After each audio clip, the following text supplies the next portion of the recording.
እንዴት ነው? ብሬክ ላይ እንገኛለን። ከክለብ ፉትቦል በተለይ የዓለም ዋንጫው የተቃረበ ይገኛል።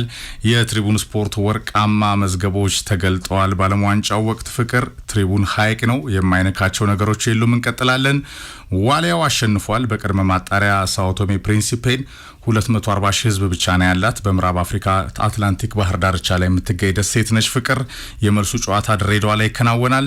በውጭ ሀገር የሚገኙ ኢትዮጵያውያንን ለመጠቀም የኢትዮጵያ እግር ኳስ ፌዴሬሽንና መንግስት ስራዎችን እየሰሩ ይገኛሉ። እድሉ ሰፊ ነው የሚል እምነት አለን። ቪበልብን ለማዳን ትናንትና በጎ ተግባር ተከናውኗል። ከዛ ውጪ አርሰናልና ጉዳት እንላለን።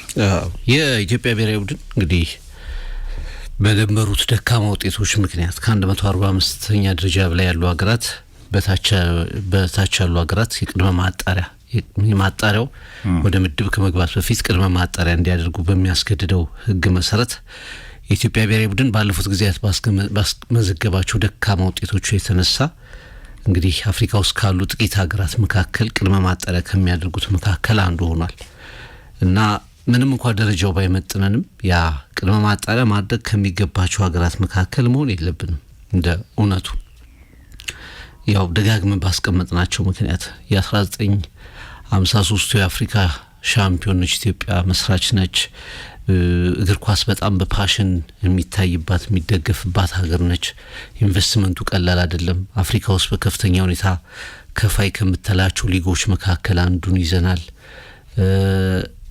እና ደግሞ እግር ኳስ በጣም በየቦታው የሚወደድበት ነው። ምንም እንኳ የናሽናል ቲማችን ውጤት ነገሮችን ቀያይሯቸው የማዘውተሪያ ስታንዳርድ ያላቸው የስቴዲየም ጉዳዮች ብሔራዊ ቡድኑን አርቀውት ቢቆዩም ግን ስቲል የትኛውንም ጨዋታ አሳዶ የሚመለከት ተመልካች ስቲል ያለበት ሀገር ነው። ነገ ተስፋ ይመጣል፣ ነገ የተሻለ ይሆናል የሚል ውድድር ያልፋል። ተስፋ ግን በቃ የማይቆርጥ ደጋፊ ነውና ይሄም ጨዋታ እንግዲህ በጉጉት ነበር የተጠበቀው። ኤፍሬም በጉጉት የተጠበቀበት ምክንያት እንደው ጨዋታው ከባዱ ወይ በጣም ስለሆነ አይደለም፣ ግን በብሔራዊ ቡድናችን ላይ ያለው እምነት በየጊዜው ዝቅ እያለ መጥቶ ነበር እና ውጤቱ በጣም ጥሩ ነው። አንዳንድ በጣም ጎጂ ውጤቶችን ተመልክተናል ከቅርብ ጊዜ ወዲህ። በጅቡቲ ብሔራዊ ቡድን ቡድኑ ሲፈተን፣ በሶማሊያ ብሔራዊ ቡድን ቡድኑ ሲፈተን ኤፍሬም የነበረውን የስሜት ጉዳይ ታውቃለህና ይሄ ውጤት ቢያንስ ብሔራዊ ቡድኑ ይሄ የማይገባው ቦታ ላይ እንዳለ ቁጭቱን ያሳየበት ነው ብዬ ነው የማስበው። የማይገባው ቅድመ ማጣሪያ ነው። ኢትዮጵያ ቢያንስ 24 ሀገራት ያልፋሉ። 24 ሀገራት ቀጥታ ይገባሉ 50%። 48 ሀገራት የሚቀሩት ቀሪዎቹ አፍሪካ ሀገራት በቅድመ ማጣሪያ ይወድቃሉ። እነዚህ አሁን ዛሬ እንኳን የሚከናወኑ ጨዋታዎችን ስታይ ፍሬም የአፍሪካ ዋንጫ ማጣሪያ ላይ እንደ ሲሸልስ፣ ጅቡቲ አይነት ቡድኖች ናቸው ጨዋታ የሚያከናውኑት ዛሬ በወዳጅ ደረጃ መዳቢው። በቃ ደቡብ ሱዳን በጣም አዲስ ያንገስት ኔሽን ነች። ሌሴቶ፣ ሲሸልስ፣ ጅቡቲ፣ ደቡብ ሱዳን እያልክ እዚህ ውስጥ ኢትዮጵያን ማግኘት ሞት ምድብ ነው። እዚህ ውስጥ ኢትዮጵያን ማግኘት በጣም የሚያስቆጭ ነው መሆን ያለበት፣ በጣም የሚያሳዝን ነው መሆን ያለበት። ምክንያቱም ኢትዮጵያ ጃይንት ከሚባሉ የአፍሪካ ሀገራት መካከል ነች በብዙ ነገር። ስፖርቱ ላይ በተለይ በስም ነው የምነግርህ በቀዳሚነት እና ያም ሆኖ ግን ውጤቱ መጥፎ ቢሆን የሚፈጥረው ኢምፓክት በጣም ከፍተኛ ነው። ስለዚህ ጨዋታውን በምቾት ነው ያሸነፈው። ቡድኑ ያስቆጠራቸው ጎሎች የኢንዲቪጁዋል ብሪሊያንስ አላቸው። የአቤል የከናን የመጀመሪያውና ሁለተኛዋ ጎሎች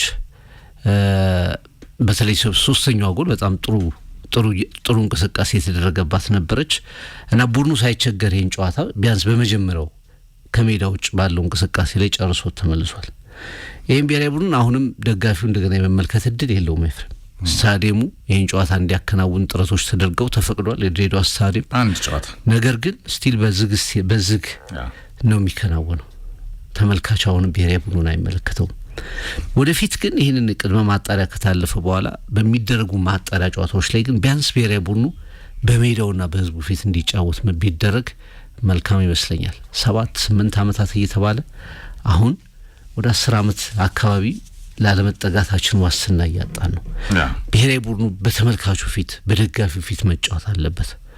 ዋሊያዎቹ አዌይ ጨዋታዎችን ብቻ አድርገው ማጣሪያዎችን እየወደቁ ያሉት ለውጤቱ ማሽቆልቆልም የራሱ ኮንትሪቢዩሽን አለውና አሰልጣኝ ዮሐንስ ሳሌ ከተመለሱ በኋላ እንደገና ብሔራዊ ቡድኑን ለማሰልጠን የመጀመሪያ ጨዋታቸውን በድል ተወጥቷል። በእርግጥም እንደተናገሩት ፕሬስ ኮንፈረንሱ ላይ ተጫዋቾቹ ቁጭት አላቸው፣ ለሀገራቸው ያላቸውን ሁሉ ለመስጠት ሬዲ እንደሆኑ በእርግጠኝነት እናገራለሁ ብለው ተናግረው ነበር ፕሬስ ኮንፈረንሱ ላይ። ያንን ያሳዩበትን ጨዋታ ተመልክተናል። ፍጹም ብልጫ ነበረው። ስቲል ብሔራዊ ቡድኑ አንዳንድ ስጋቶች አሉት። የክሮስ ሲደረግ ይሄ ሁሌ ኢትዮጵያ ብሔራዊ ቡድን ላይ የምታያቸው ፕሮብሌሞች ተጋጣሚው ትንሽ የሚሆን ትልቅ በቃ ኢትዮጵያ ብሔራዊ ቡድን የሚቸገርባቸው የጨዋታ ስልቶች አሉ። እነሱም በዚህ ጨዋታ ላይም ተመልክተናል። ግን ቅድመ ማጣሪያው ከታለፈ በኋላ ደግሞ የበለጠ ለመስራት ጊዜ ይገኝባቸዋል የሚል እምነት አለኝ። ውጤቱ በጣም ጥሩ ውጤት ነበር። አዎ ማሸነፉ ነው ወደ መልካም ጎን ለማምጣት ክፍተትን ለመሙላት ወደ ከቅድመ ማጣሪያ ኮንፊቱ ማለት ነው ቢያንስ ደግሞ ወደ ምድብ መርሃ ግብር ማጣሪያ ራስህንም ለማየት ያኔ ደግሞ ከባድ ከሆኑት የምዕራብ አፍሪካ ቡድኖች ሰሜን አፍሪካ ቡድኖች ትመደባለህ። ወይ የጎልጎታ ትሆናለህ ወይ ደግሞ ራስህን ታያለህ። ኑሯችን እሱ ነው። ሳኦ ቶሜ ፕሪንሲፔ መለኪያ አይደለም የኢትዮጵያ እግር ኳስ። ወደ 16 ተጫዋቾች እኮ እነሱም ያው በፖርቹጋል ቅኝ ግዛት ውስጥ ስለነበረች ግራ ቀኝ እኮ አምጥተዋል። ዲያስፖራውንም ማለት ነው እኮ አንዳንዴ ፈተና ሊሆን የሚችሉበት እድል ይኖራሉ። እነ ኬፕ ቨርድ እንዴት ወደ ዓለም ዋንጫ እንደመጡ ተመልከት። ፍቅር ባለፉት 5 6 7 8 ዓመታት ሰርተው ለኔ የኢትዮጵያ ብሔራዊ ቡድን ወደ ማሸነፍ ስፕሪት መምጣቱ ለዮሐንስ ሳሌ ጆኒ መልካም አጀማመር ጥሩ ነው። የቡድኑን ስነ ልቦና ቢልድ አፕ ያረጋል። የተጫዋቾቹን ስነ ልቦና ቢልድ አፕ ያረጋል። በጉጉት ናሽናል ቲሙ ላይ ለአድቬንቸሩ መዘጋጀት ኪኮፉ በጣም ጥሩ ነው። ግን ከመስታወቱ ፊት ደግሞ ሳኦ ቶሜ ፕሪንሲፔ የኢትዮጵያ እግር ኳስ መለኪያ አይደለችም። በእግር ኳስ ጥራት ደረጃ አላልኩም። በመናወጣው ገንዘብ በሚፈሰው ገንዘብ የአፍሪካ እግር ኳስ 5ኛው ከፋይ ሊግ ነው። ግን ከአይንም ከልብም ከውጤት የሚራቀ ብሔራዊ ቡድን ያለን ናሽናል ቲሙ በዚህ እድለኛ አይደለም። በደጋፊ ፊት ያለውን አድቫንቴጅ አሁን በጣም ሲሪየስሊ በኢትዮጵያ እግር ኳስ ፌዴሬሽን መንግስትም በተለይ ፌዴሬሽኑን የፋይናንስ ጫና ሼር በማድረግ 3ቱን የምድብ ጨዋታዎች ይሄ ናሽናል ቲም ወደ ምድብ መርሃ ግብር ከገባ በኋላ ከካሜሩንም ይድረስ ከሞሮኮም ይድረስ ከሴኔጋልም ይድረስ ከግብጽም ይድረስ ከማንም ይድረስ ፍቅር 3ቱን የሆም ጨዋታዎች ወደ ኢትዮጵያችን መመለስ ያስፈልጋል። አልቲቲዩዱን ለመጠቀም ባህር ዳር በተለይ በጣም የቀረበው ነው ፍቅር አይደለ? የባህር ዳር ስቴዲየም ከዛ ውጪ አዲስ አበባ ገና ነው፣ ሩቅ ነው። የድሬዳዋው አውቶ በቃ በመከራ ነው የተፈቀደው፣ በዝግ ነው። ያው የውጭ በለው ይሄም ለተወሰኑ የሚዲያ አካላት ምናምን ነው። ዓለም አቀፍ የሚል ስም ይጫንባቸዋል የኢትዮጵያ ስቴዲየሞች። በሽሽቁ እውነት ሲነገራቸው አንዳንዴ ከኛ ጋር ይመስላል። ከዛ ውጪ ቀልድ ነው። ብዙ ነገር ብለንበታል። ግን 3ቱን የምድብ ጨዋታዎች በቀጣዩ መርሃ ግብር አድቬንቸር ይህ የኢትዮጵያ ብሔራዊ ቡድን በዮሐንስ ሳሌ የተመራ 3ቱን 9 ነጥቦች በየትኛውም መንገድ የትንፍጩ ዱቄትን አንጩ እንደሚባለው ከአልቲቲዩድ ጋር ለማግኘት ወደ ሆማሽ መመለስ። ምክንያቱም ያለፉት ብሔራዊ ቡድኖች አንደኛ አንላኪ የሆኑት እንደ አስጎብኝ ድርጅት ተዟዙሮ ይጫወታል፣ በሁሉም የተሸነፈ ይመጣል። በዛ ሂደት ውስጥ ነው ብሔራዊ ቡድኑ የከረመውና ሜንታሊቲውን አሳድጓል። ፍቅር ማሸነፉ በጎ ነገር ነው። የእግር ኳስ ደረጃችን ሌቭላችን ይታወቃል። ግን ኢትዮጵያ ትልቅ የእግር ኳስ ሀገር የአፍሪካ ዋንጫው ጀማሪ የነበረች ሀገር አሁን ያለችበት ደረጃን ማየት ብቻ አያስፈልግም። ታሪክ አንዳንዴ እዛው ላይ ከቆምክበት ምንም አይሰራም። ከትናንትና ግን መማር ያስፈልጋል። የዛሬ መሰረትን መጣል ያስፈልጋል። ለነገ ደግሞ መነሳሳት። እንዲህ አይነት የድል ጅማሮች ጥሩ ናቸው፣ ተጠናክረው እንዲቀጥሉ ማድረግ ያስፈልጋል። ትልቁ ዓላማ ግን ፍቅር በውጭ ሀገር የሚገኙ ተጫዋቾችንም ፖቴንሻል ያላቸውን ናሽናል ቲሙ ላይ ለመቀላቀል አሁን ፌዴሬሽኑ በጣም ፕሬስ አድርጎ በሚኒስትር መስሪያ ቤቱ በኩል በተለይ በስፖርት ዘርፍ አቶ መኪዩ በኢትዮጵያ እግር ኳስ ፌዴሬሽን በኩል በፌዴሬሽኑ ጄስ አቶ ባህሩ እንደዚሁም በፕሬዝዳንቱ አቶ ኢሳያስ ጅራ በኩል የተጀመሩ ሂደቶች ለምንድነው ተፈጻሚ ያልሆኑት የሚለውን እነሱም መተው ወደ ሚዲያ ግልጽ ማድረግ አለባቸው። እኔ እስከማውቀው ድረስ ግን ፍቅር መንግስት ፕሮሰሱን ይዞት እንዳለ ነው የማውቀው። አንዳንዴ ግን ህጉ ላይ እንዳለ እንደማይፈቀድ ይታወቃል። ያኔ በአቶ ዮሐንስ ሳሌ ዘመን ግን ተጥሷል። ካስታወስክ የአፍሪካ ዋንጫው ቀን እነ ፉአድ እነ የሱፍ ሳላ ዝም ብለው ዘለው ነበር የገቡት። በውጭ ሀገር ፓስፖርት ለኢትዮጵያ ብሔራዊ ቡድን ተጫውተዋል። እግር ኳስ ነው፣ አሸናፊ ብሔራዊ ቡድን ለመፍጠር ነው። ከዚህ አንፃር እነዚህ ተጫዋቾች በሆነ የአሰራር መንገድ የአሜሪካን ፓስፖርት ይኑራቸው የእንግሊዝ ኢትዮጵያን ብሔራዊ ቡድንና ብሔራዊ ቡድኑ አሸናፊ እንዲሆን እስከጠቀሙ ድረስ እድሉን ማመቻቸት ያስፈልጋል። ገብቷቸው እዚህ ተጫዋቾች ጉዳይ ላይ እንግዲህ የሀገሪቱ የስፖርት ፖሊሲም ይሄንን መመልከት ነበረበት። አዲሱ የስፖርት ፖሊሲም መመሪያው ከመንግስት ጋር ዲስከስ ከተደረገ በኋላ አትሊስት በስፖርት አቅጣጫዎችን የሚጠቁመው ትልቁ ሰነድ እሱ ስለሆነ እዛ ላይ መቀመጥ ነበረበት የሚል ሐሳብ አለኝ። አንዳንዴ ምንድነው ሌሎች እግር ኳስ በጣም ሁሉም ሀገር ፖቴንሻሉን እየተጠቀመ ከሁሉም አቅጣጫ የሀገር በውስጥ ፖቴንሻል በውጭ ያለውን ፖቴንሻል እየተጠቀመ ትልቅ ነገሮችን እያደረገ ይገኛል። ለምሳሌ አንዳንድ ተጫዋቾች ቤት ሲሆኑ አንድ የተወለደበት ሀገር፣ ሁለት ያደገበት ሀገር፣ የቤተሰቦቹ የመጡባቸው ሀገሮች ክርክሮች ያደርጋሉ። አንዳንድ ተጫዋቾች ከ3 ሀገራት ከ4 ሀገራት እኮ ይገባኛል ጥያቄ ይነሳባቸዋል ወይም ለኛ ተጫዋቾችን የሚብል ነገር ይነሳባቸዋል።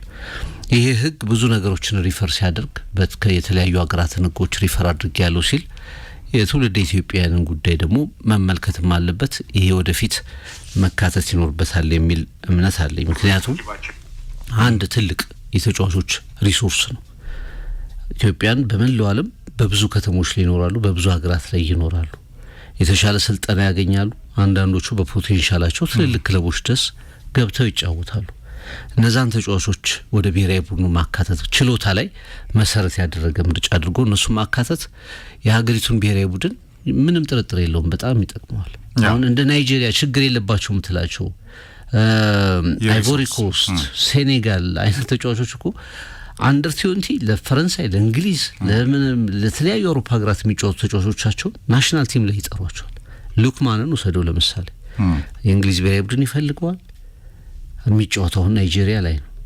እድሎች በእርግጥ ተጫዋቾቹም እድሎችን ሲያጡ ወደ አፍሪካ ቡድኖች የሚመጡበትን አጋጣሚ ከግምት አስገባለ። ግን ምንም ይሁን ምን የተሻለ ችሎታ ያላቸውን ተጫዋቾች በትልልቅ ውድድሮች ላይ ማግኘት ትልቅ ጠቀሜታ አለው የሚለውን ማስቀመጥ ያስፈልጋል። ይሄ አፍሪካ ዋንጫው ማጣሪያ በተመለከተ ግን ቅድም በደመደምነው መንገድ እናስቀምጠውና አሳሳቢ ነው ኤፍሬም። በተደጋጋሚ ከእንደዚህ አይነት ቡድኖች ጋር መደልደል ለምሳሌ ዮሐንስ ለሁለተኛ ጊዜም ሲጀምር ከደሴት ጋር ተጫውቶ ነው የሚጀምረው። የሲሸልሱን ጨዋታ ታስታውሳለህ? ሴፕቴምበር 2015 የዛሬ 11 አካባቢ በጣም ቀላል አርገን ነበር የቆጠር ነው ያኔ 1-1 ተለያየ ብሔራዊ ቡድን ለዛውም እየተመራ ጭምር ነበር የቆየው። በኋላ እንዴት ያቺን የምታክል ሀገር እንዴት ኢትዮጵያን ከሚያክል 100 ሚሊዮን ህዝብ ካለው ተብሎ ተጠይቆ ቻይና በየአመቱ ዋንጫ ታነሳ ነበር የሚል መልስ የሰጠበት ማለት ነው። በኋላ ያ 1-1 የህዝብ ቁጥር ብዙ ስለሆነ ጠንካራ ወቅታዊ ፐርፎርማንስ ጥሩ ስላልሆነ እንደገና 10 አመት ባልሞላ ጊዜ ውስጥ ሌላ ቅድመ ማጣሪያ ሌላ ደሴት ጋር ተመድበዋል። ያኔ 2-1 በልሱን ጨዋታ አሸንፈን በጭንቅ ወደ ምድብ ውስጥ ገብተናል። አሁን በምቾት ነው የ3-0 ውጤት ነው ይዘን የመጣነው። ግን ኦቨር ትልቁ ፒክቸር ግን የሚያሳየው ታንዛኒያ አፍሪካ ዋንጫ ውስጥ ነው የተጫወቱት። ዩጋንዳ ብሔራዊ ቡድን አፍሪካ ዋንጫ ውስጥ ነበር። ሱዳን አፍሪካ ዋንጫ ውስጥ ነበረች። ክለቦቹ አሁን ዘንድሮ በተለይ የቻምፒየንስ ሊግ ቀንደኛ ተፎካሪዎች ናቸው። በቋሚነት አሉ፣ ምድብ ውስጥ ይገባሉ፣ 8 ውስጥ ሩብ ፍጻሜ ምናምን ይገባሉ። ዘንድሮ ደግሞ እስከ ሴሚ ፋይናል ድረስ የደረሰው ጉዞ ሁሉ አድርገዋል ኤፍሬም። እኛ ወደ ቅድመ ማጣሪያዎች ተደጋግመን እየመጣን ነው። ይሄ የሚያሳስብ ፒክቸር ነው። ይህን ጨዋታ ማሸነፉ እንዳለ ሆኖ ከእንግዲህ ወደ ምድብ ጨዋታዎች እንዳንመለስ፣ ወደ ቅድመ ማጣሪያዎች እንዳንመለስ የመስራት ነገሮች የበለጠ መታየት አለባቸው። ኢትዮጵያ ብሔራዊ ቡድን ማክሰኞ መልሱን ጨዋታ ያሸንፋል ተብሎ ይታሰባል። ድሬዳዋ ላይ ነው የሚደረገው፣ በዝግ ነው የሚደረገው። በድጋሚ መልካም ውጤት እንመኛለን። የማጣሪያ ጨዋታዎች ዋናዎቹ የማጣሪያ ጨዋታዎች 12 ምድቦች ላይ የሚደረጉት የማጣሪያ ጨዋታዎች ግን በቀጥታ ሀገራችን ላይ ይደረጋሉ የሚል ተስፋ ይኖረናል። በዚህ ወደ አርበኛው ክለብ ቅዱስ ጊዮርጊስ እናቅና። አርበኛ ነበር ፍቅር ከወራሪ ፋሽስት ታግሏል፣ ዘረኝነትን ተጠይፏል። ቀዳሚ ኢትዮጵያዊ ክለብ ነው። ባልታጠፈ የዘመን ቃል ውስጥ ቀለም አሻራ ውስጥ የደመቀ የታሪክ ባለቤት ነው። 90 ዓመት ደፍኗል። ከአፍሪካ እግር ኳስ የኤሊት ክለቦች አንዱ ነው።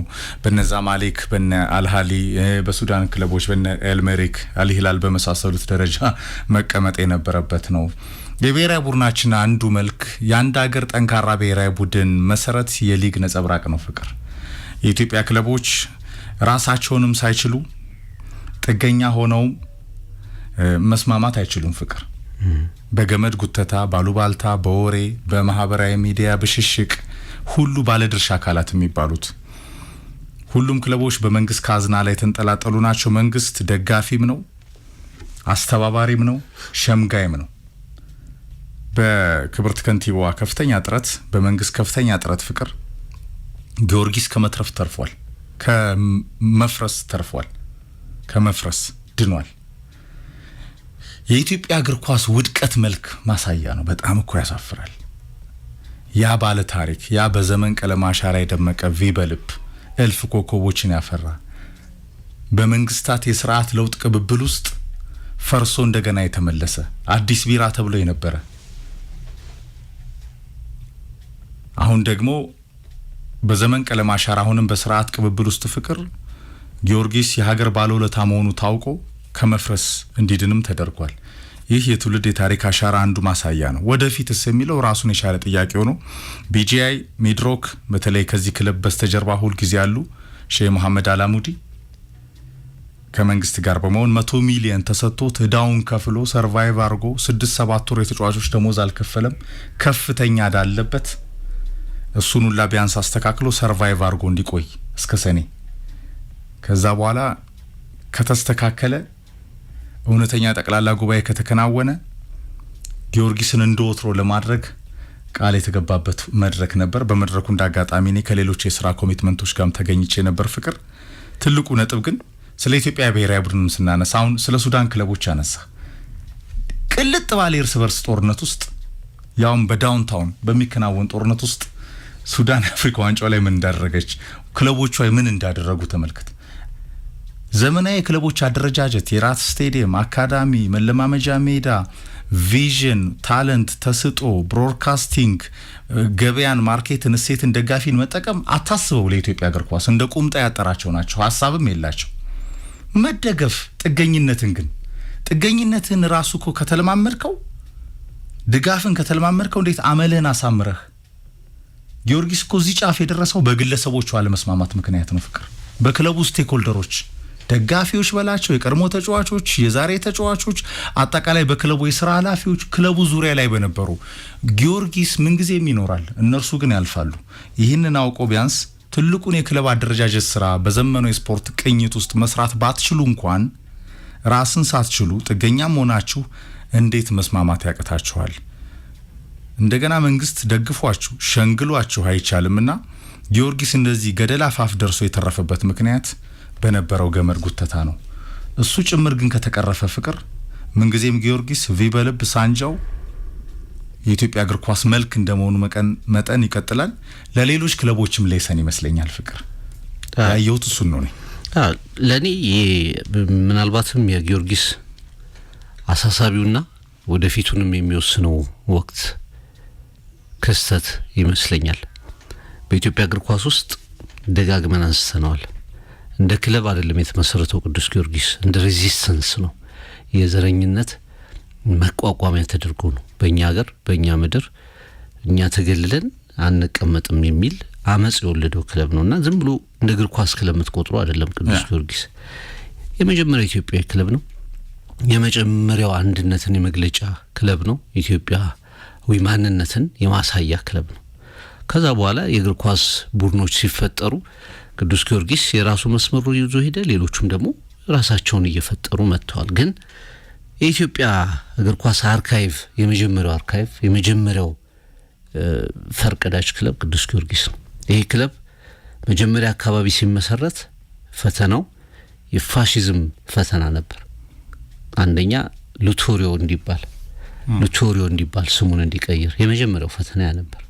ይሄ ፋይናንሻሊ በጣም ሂስቶሪካሊ ዶክመንተሪውን ስትሰራ የሚታዩት አስደናቂ ነገሮች በኩራዝ ማህተም በአንድ ብር ያለ ኦፊስ ሜዳ እየቀያየርክ የጎላ እንጨት ይዘህ መጫወት እነዛ ፊዚካል ፈተናዎቹን ስታይ የመጀመሪያው ፕራክቲካል ፈተና የነበረው የስም ለውጥ ነበር። ኋላ ላይ በተለይ ከ19 በየዘመኑ ደግሞ መልካቸውን የሚቀይሩ ፈተናዎች አጋጥመውታል። ከእንዲበተን ተደርጎ በኋላ ቪበልብ ብለህ የገለጽከው ትግል ፍሬ የጊዮርጊስን መለያ የሚመስል ነገር በትንሹ ቪ አድርጎ ከዛ ደግሞ አብዛኞቹን የቅዱስ ጊዮርጊስ ተጫዋቾችን ይዞ የተጫወተበት ጊዮርጊስ እንደገና ተመልሶ የመጣበት የቀድሞ ተጫዋቾቹ ተሰባስበው እንደገና ያጠናከሩበት ስሙ ወደ አዲስ ቢራ የተቀየረበት ቢጃይ ትልቅ ባለውለታ የነበረበት ቅዱስ ጊዮርጊስ ብዙ ፈተናዎችን አልፏል። ከዛ በለውጥ ደግሞ እንደገና በሁለት ጊዜ ሜዶክ አቶ አብነት ገብረ መስቀል ፕሬዝዳንት ሆኖ ባለፉት 24 ዓመታት ደግሞ የፕሪሚየር ሊጉ ሀያል ጃይንት ቡድን የሆነበት ጊዜ የሚታወስ ነው። በእነዚህ ሁሉ ዘመናት ቅዱስ ጊዮርጊስ ድርጅቶችና ግለሰቦች ፊታቸውን ዞር ሲያደርጉበት ምንም ነገር እንደሌለው የሚያሳዩ ፈተናዎች ሁሉ ይመጡበታል። ድርጅቶች ወይ ግለሰቦች ፊታቸውን ዞር ካደረጉበት አየር ላይ የ90 ዓመት ክለብ ቋሚ ተንቀሳቃሽ ሀብት የህዝባዊነት የመሳሰሉት ነገሮች እንደሌሉ ትለያል። ቅድም ያነሳው የሱዳን ክለብ እኮ ሩዋንዳ ውስጥ ነው ሊጉን እያደረገ ያለው። ተመልከት፣ በሩዋንዳ ሊግ ውስጥ ኢንቨስት አድርጎ እየተጫወተ ፋይናንሱን ችሎ እኮ ነው ቻምፒየንስ ሊግ የሚሳተፈው በእንደዚህ አይነት መንገድ ነው። ቅዱስ ጊዮርጊስ አሁንም ነው የምነግርህ ትልቅ ውለታ ነው ከአዲስ አበባ እግር ኳስ ፌዴሬሽን ከአዲስ አበባ አስተዳደር ከአዲስ አበባ አጠቃላይ አስተዳደር የሀገሪቱ የከተማዋ ሀብት ነው በሚል እንቅስቃሴዎች ጣልቃ ገብነቶች መደረጋቸው ትልቅ አጋጣሚ ነው። የቅዱስ ጊዮርጊስ ደጋፊዎች እና ተጫዋቾቹ ሁልጊዜ ለክለቡ ይደርሳሉ። ሌጀንዶቹ በተለያዩ አጋጣሚዎች ላይ የክለቡ ደጋፊዎች እና ተጫዋቾቹ የነሱ ኮንትሪቢዩሽን ትልቅ ነው።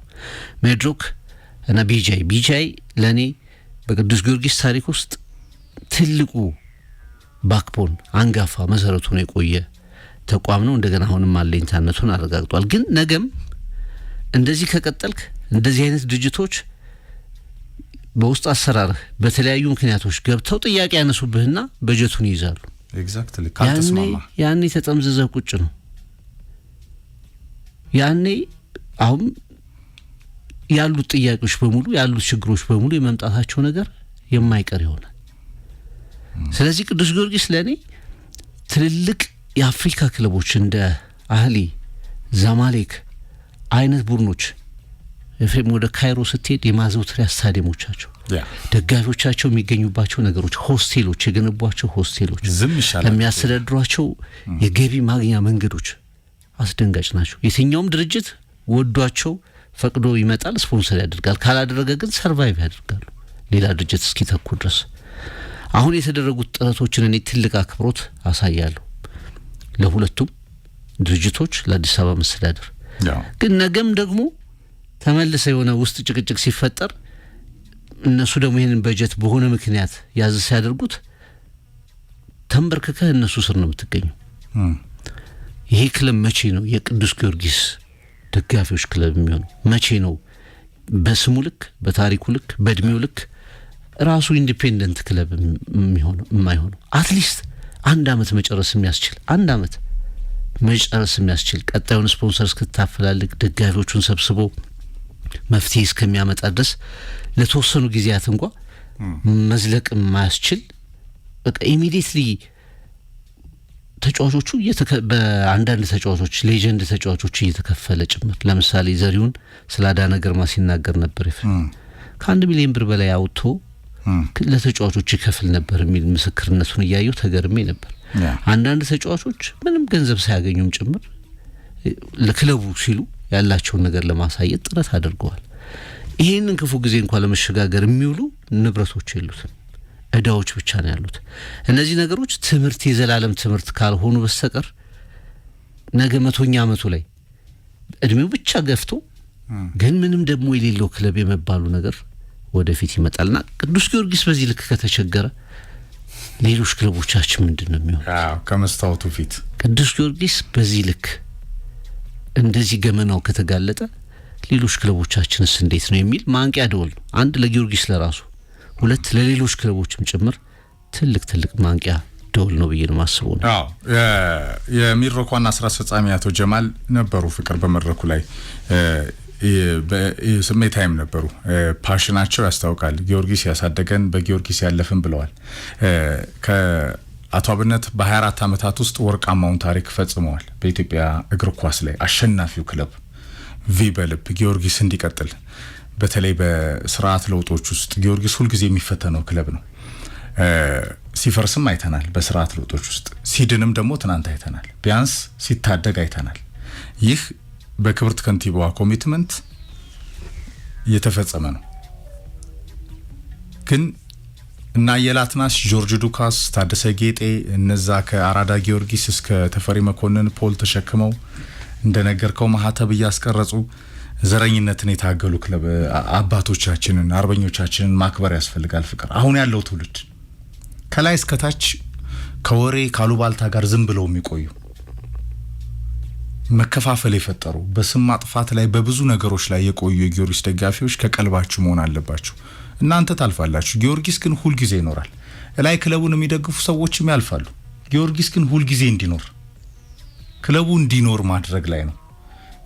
ጊዮርጊስ ከፈረሰ የኢትዮጵያ እግር ኳስ ክለቦች ሌሎቹን ሁሉም በመዘጋጃ ቤት በመንግስት ጥላ ስር ያሉ ናቸው። ፍቅር መንግስት ፋይናንስ የሚያደርግበት ምክንያት ስፖርት ኢትዮጵያ ውስጥ በህይወት እንዲኖር ስለሚፈልግ ነው።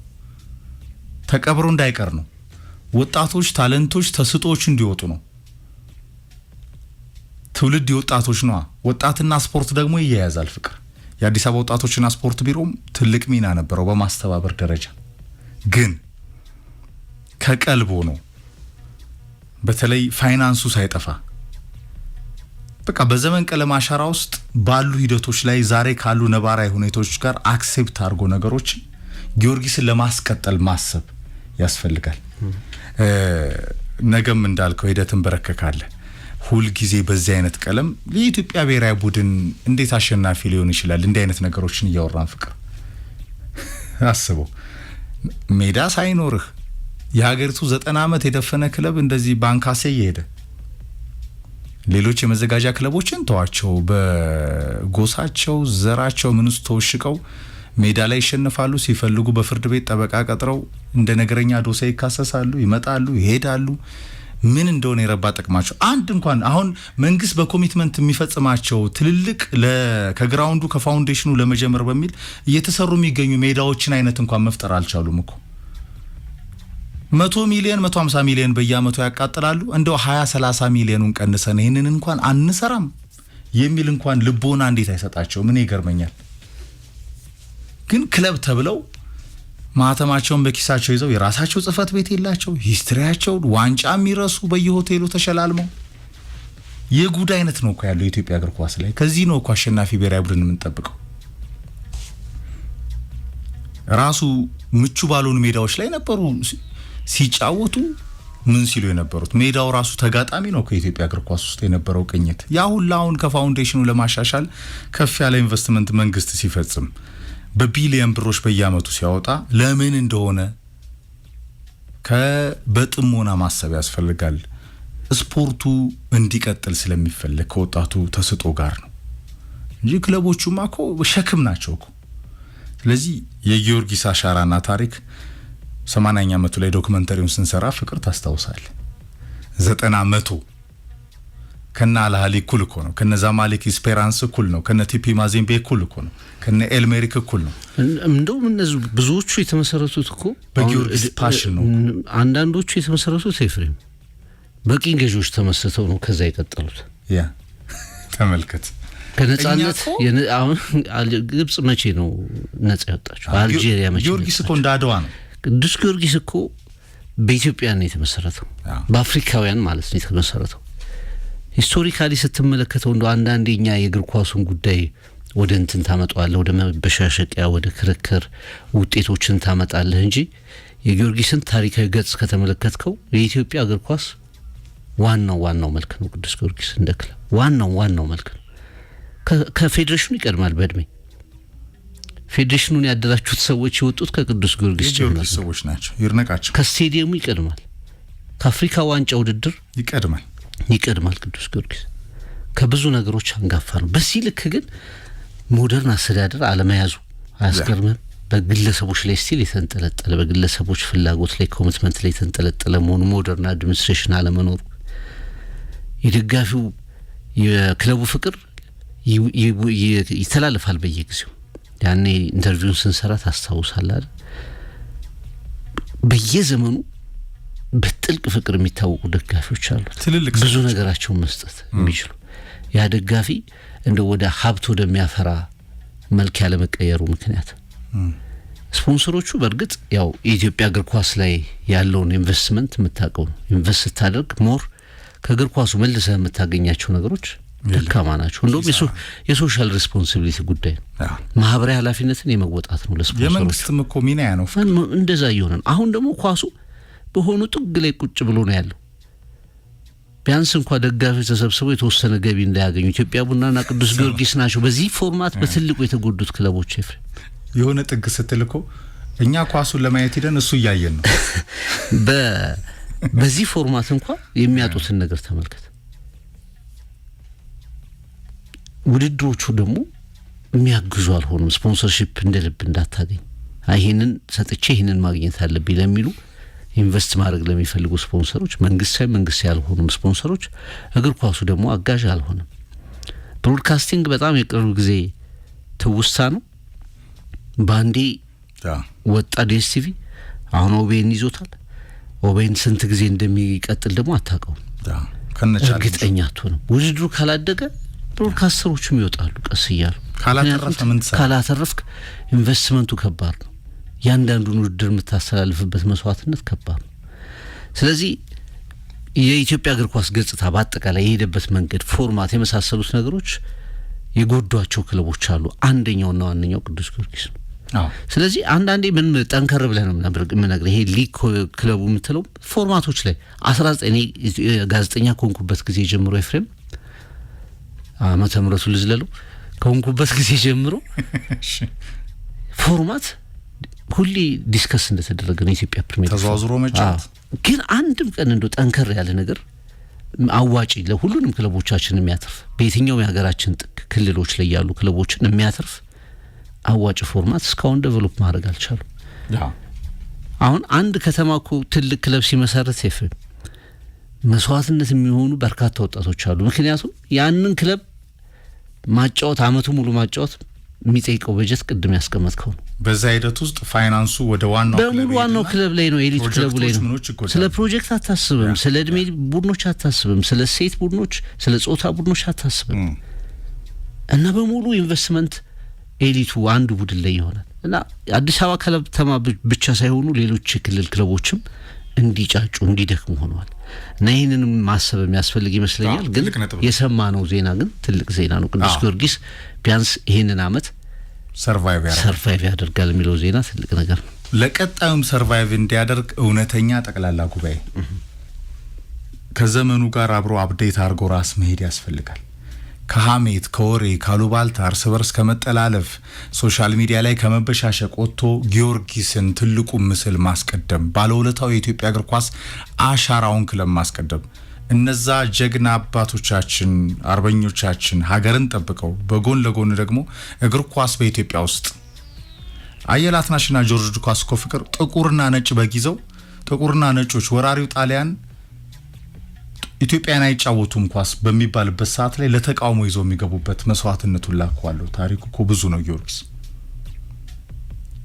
በዚህ አሻራ ውስጥ ከቪ በልብ ጋር ወደፊት ለመሄድ ሲታሰብ የኢትዮጵያ እግር ኳስ ዋናው መልክ እንደመሆኑ መጠን የጊዮርጊስ ውድቀት የኢትዮጵያ እግር ኳስ ከመስታወቱ ፊት ምን እንደሚመስል ሰዎች፣ ግለሰቦች በተለይ ከላይ እስከታች ተዋድነው የሚያደርጉትን ነገር እስከተው ድረስ ፋይናንሱ አለ፣ ተወዳጅነቱ አለ፣ ሪሶርሱ አለ። ከምን ጊዜውም በላይ ደግሞ እኔ በፓሽን መንግስታውን ኢንቨስትመንቱ አለው የበለጠ። ይህንን እድል መጠቀም ያስፈልጋል። ከቀልባችሁ ሁኑ ለማለት ነው። አርሰናልና ጉዳት ጠንቃቃው አርቴታ እንዴት ማኔጅ ያደርገዋል? ያው ቀጣዮቹ 2 ወራቶች ኢንተርናሽናል ብሬክን ተከትሎ ፍቅር ስንመለስ ማለት ነው የምናነሳቸው ሀሳቦች ናቸው። ወሳኙ የመድፉ ሰዓት ነው። ወሳኙ የአርቴታ ኬሪየር በቀጭኑ መስመር ላይ ያለው ሰዓት ነው። ሁሉ ነገር በእጁ ይገኛል። ሊጉ በተለይ በዋናነት ቻምፒየንስ ሊግ ፉትቦል ላይም ቀና ጎዳና አለው። ኤፍኤ ካፕ ላይም ከካራባው ካፕ ሽንፈት ማግስት ግን ብዙ የመድፉ ደጋፊዎች ጠፍተዋል። የት ሄደው ነው? ያው አርፎ ነው በኢንተርናሽናል ብሬኩ ጋር። ለማንኛውም ከጉዳት ከምን ጋር በተያያዘ የክለብ ፉትቦል አንዱ ቻሌንጅ ነው። ቀጣይ ሳምንትም እንደዚህ ኢንተርናሽናል ብሬክ ይቀጥላል። ከዛ ማግስት እንግዲህ በተለይ በክለብ ፉትቦል ደግሞ ወርቃማው አድቬንቸር የመጨረሻው ምዕራፍ ዙር ከመድፉ ጋር እንደዚሁ ትሪቡን ስፖርት በተለያዩ ፕሮግራሞች ይዞላችሁ ይመጣል ማለት ነው። እናጠናቅ